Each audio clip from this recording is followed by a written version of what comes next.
കഥയായിരുന്നോ? അല്ല, നടന്ന സംഭവം. നടന്ന സംഭവം.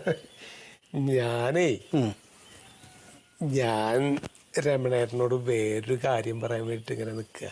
കഥയാണോ? കഥയല്ല, കാര്യമാണ്. അതിപ്പോ പറഞ്ഞില്ലെങ്കിൽ വലിയ കഥയായി മാറും. കേക്കട്ടെ.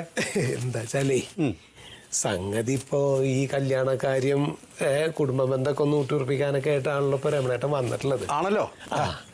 പക്ഷേ അല്ല, സംഗതി ഞാൻ അത് പറഞ്ഞില്ലെങ്കിൽ നാളെ രമണേട്ടൻ എന്നോട് ചോദിക്കുമ്പോൾ എനിക്ക് പറയാൻ മറുപടി ഉണ്ടാവില്ല. നീ വളച്ചു കേട്ടത് കാര്യം പറ. അല്ലാതെ അതാ ഞാൻ പറയണത്. ഇപ്പൊ അനന്തൻ എൻ്റെ അനന്തരവനാണ്, അവൻ്റെ കല്യാണം നടക്കണം തന്നെയാണ് എൻ്റെ ആഗ്രഹം. പക്ഷെ ഇപ്പൊ രമണേട്ടൻ്റെ മോളും എനിക്ക് അന്യെന്നല്ലല്ലോ. നീ കറക്കി കുത്താതെ കാര്യം പറ. അല്ല, അതാ ഞാൻ പറയണതേ.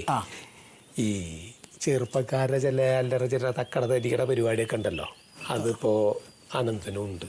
എന്നുവെച്ചാ കയ്യിലിപ്പോ അത്ര നന്നല്ല തന്നെ. എന്ത് പരിപാടി? കള്ളുകൂടി വലിയുണ്ട്.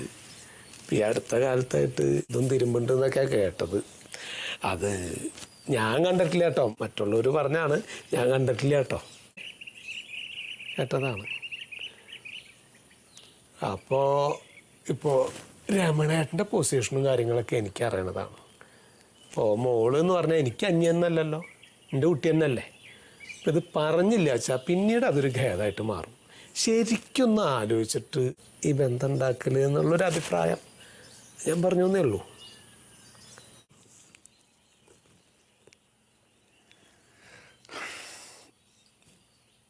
അല്ല, അപ്പം അതിനിപ്പോൾ എന്താ കുഴപ്പം? ഇപ്പം സാധാരണ എല്ലാ ചെറുപ്പക്കാർക്കും ഇതുപോലെ തക്കയുടെ പരിപാടികളൊക്കെ ഉണ്ടാകും. അത് നമ്മളെന്തിനാണ് വെറുതെ ടെൻഷൻ അടിക്കുന്നത്? കല്യാണം കഴിഞ്ഞാൽ അതൊക്കെ പെണ്ണുങ്ങൾ മാറ്റിയെടുത്തോളും. എൻ്റെ അല്ലേ മോള്. അല്ല, ഞാൻ പറഞ്ഞപ്പോൾ പറഞ്ഞു എന്നേ ഉള്ളൂ. ഇനിയിപ്പോൾ നാളെ ഒരു ഖേദാവരുതല്ലോ.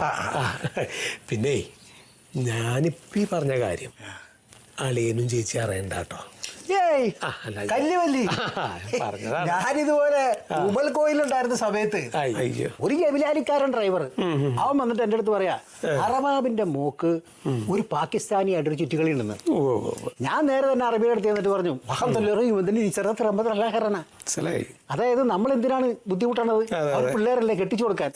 അങ്ങനെ തന്നെ അറബി മോളെ ആ പാകിസ്ഥാനിക്ക് കെട്ടിച്ചു കൊടുത്തു. ഏതൊരു ക്രിക്കറ്റ് കളിക്കാരൻ, അയാളുടെ പേരെന്തൊട്ടാ, വിരാട് കോഹ്ലി. കേട്ടല്ലേ? അനന്തൻ ഇവിടെ ഉണ്ട്. ഇവിടെ ഉണ്ടാവും. വിളിക്കോ? അടിയായിരിക്കോ? വീട്ടിലൊന്നുമില്ല. ഇല്ല. അനന്താ,